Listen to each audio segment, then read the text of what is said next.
Trick or treat, trick or treat, trick or treat for Halloween. Better give a treat that's good to eat if you want to keep life serene. Trick or treat, trick or treat, trick or treat, trick or treat, trick or treat the whole night through. Little scalawags with fiendish gags can make it tough on you. So when ghosts and goblins by the score ring the bell on your front door, better not be stingy or your nightmares will come true. Trick or treat, trick or treat, trick or treat for Halloween. When the pumpkin shells cast evil spells, your little white house turns green. Your little white house turns green. Every post is a ghost if you got a witch's brew. And if you want your gate to circulate, ho-ho, we can do that too. Trick or treat, trick or treat, trick or treat, trick or treat, trick or treat for Halloween. When ghosts and goblins by the score ring the bell on your front door, you better not be stingy or your nightmares will come true. Oh, when ghosts and goblins by the score ring your bell or pound your door, better not be stingy or your nightmares will come true. Woo!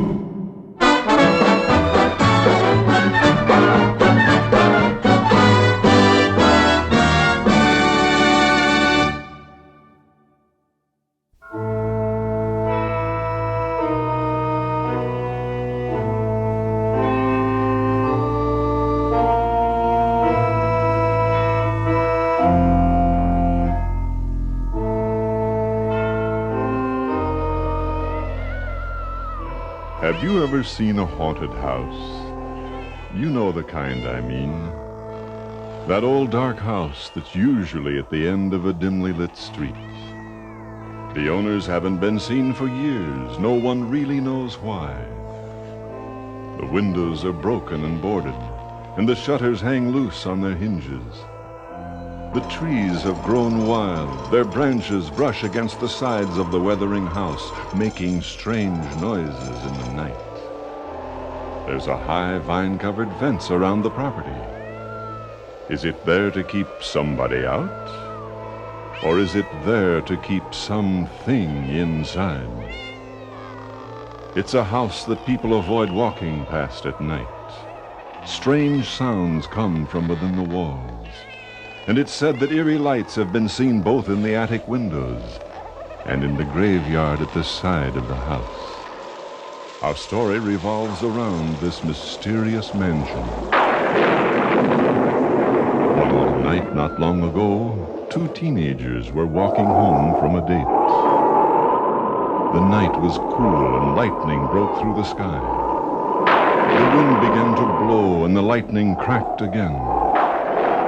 Thunder rolled across the heavens and changed this pleasant evening into a night to be remembered.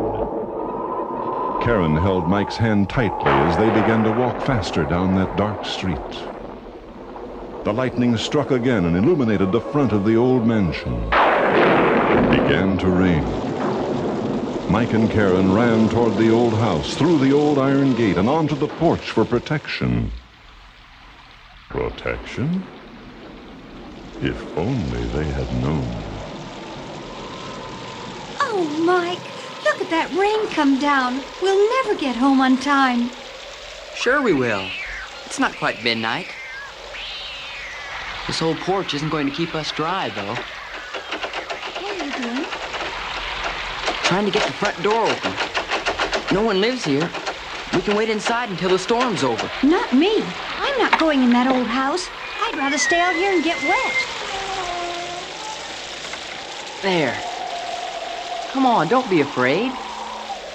I'll light a match.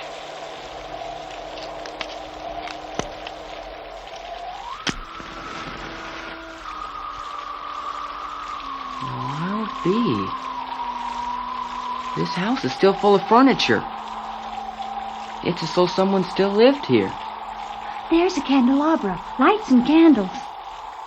Good evening. Who said that? The door closed. I can't get it open.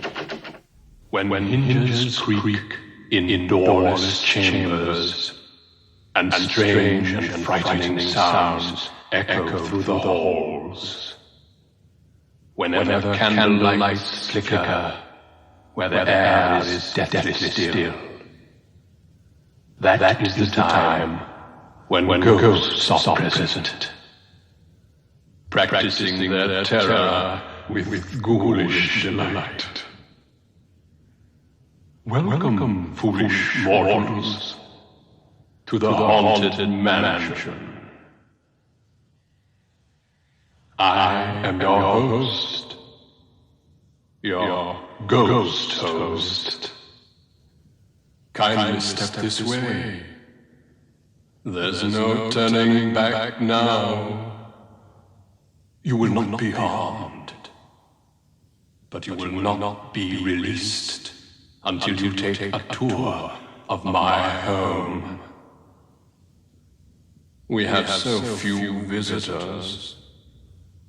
Live ones, that is.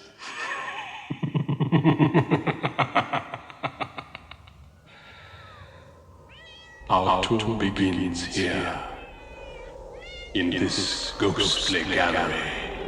We're about to participate in a seance. Madame Leota is assembling all the spirits who have been just dying to meet you.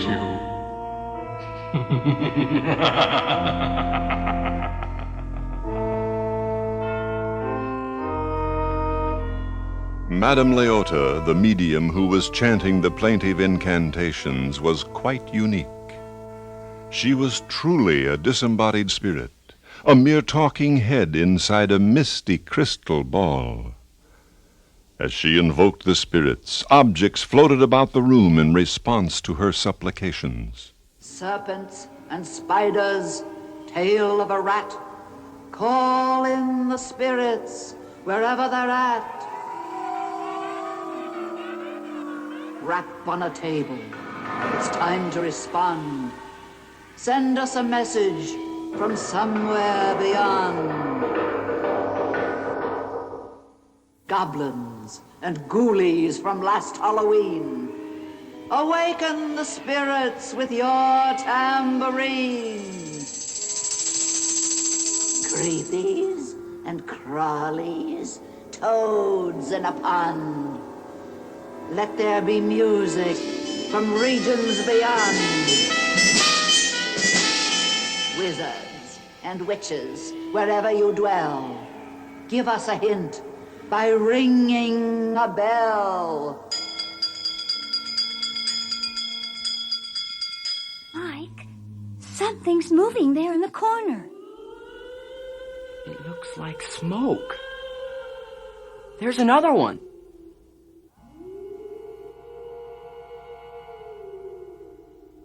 Come now.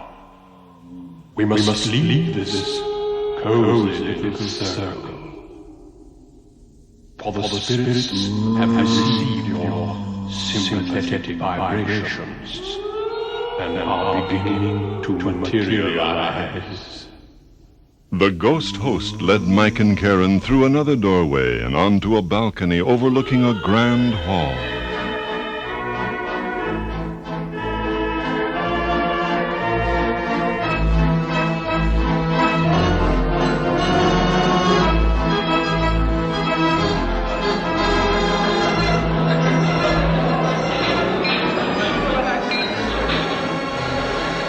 A party was taking place, one of the strangest parties you've ever seen. There was a long dining table covered with decayed food and withered flowers. Cobwebs were everywhere. It seemed to be a birthday party. And when the birthday ghost blew out the candles on a cake, several other ghosts disappeared. They reappeared when the ghost inhaled again. And there was an elderly lady rocking and knitting. And when she rocked forward, she disappeared. When she rocked back, she too reappeared. Several ghosts were playing on the chandelier over the massive dining table. Others were waltzing, while an organist played a haunting refrain. This is crazy. I don't believe what I see. Why did we ever come in this house? There's a door at the end of the balcony. Come on. Watch your step. The rain's made everything slippery. The candles went out again. Just leave them. We're outside now. Everything's going to be okay. There's some steps down at the far end.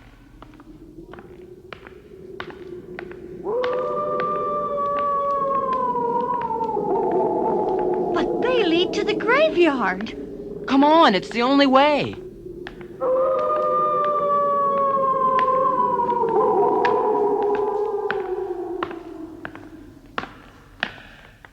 Our adventurous pair descended the steps to the ground level and began their walk through the private burial grounds, trying to find their way out of this living nightmare. They passed an old caretaker holding a lantern, too frightened to speak. His dog was cowering at his feet, whimpering. And begin to vocalize. Grim grinning ghosts come out to socialize. Now don't close your eyes and don't try to hide. Or a silly spook may sit by your side. Shrouded in a dark disguise. They pretend to terrorize. Grim grinning ghosts come out to socialize.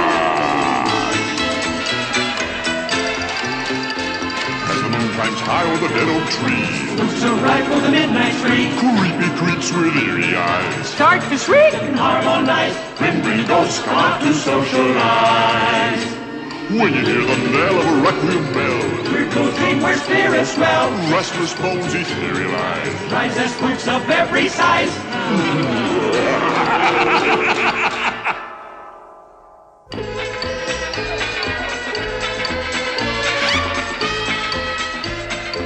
There was music all around them, and the sky was filled with wispy spirits. They passed a group of minstrels who paid no attention to their presence. One was playing a bagpipe, another a harp, and another a horn.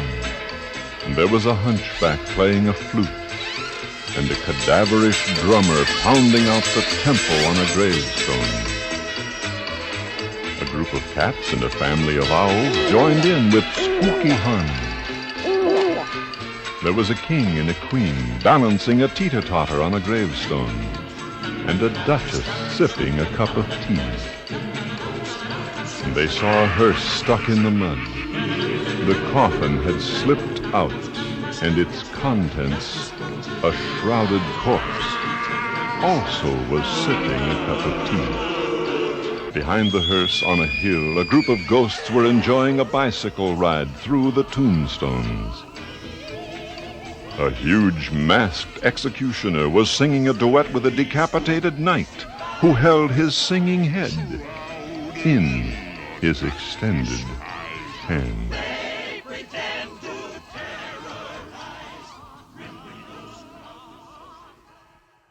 Did you enjoy your visit?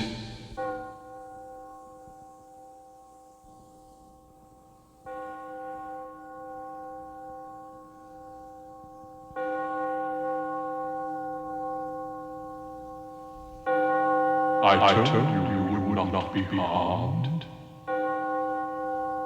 Thank you for spending some time with us. Come back again. Bring your friends, if they'll believe the story you tell. I have to go now. It's midnight. Pleasant dreams.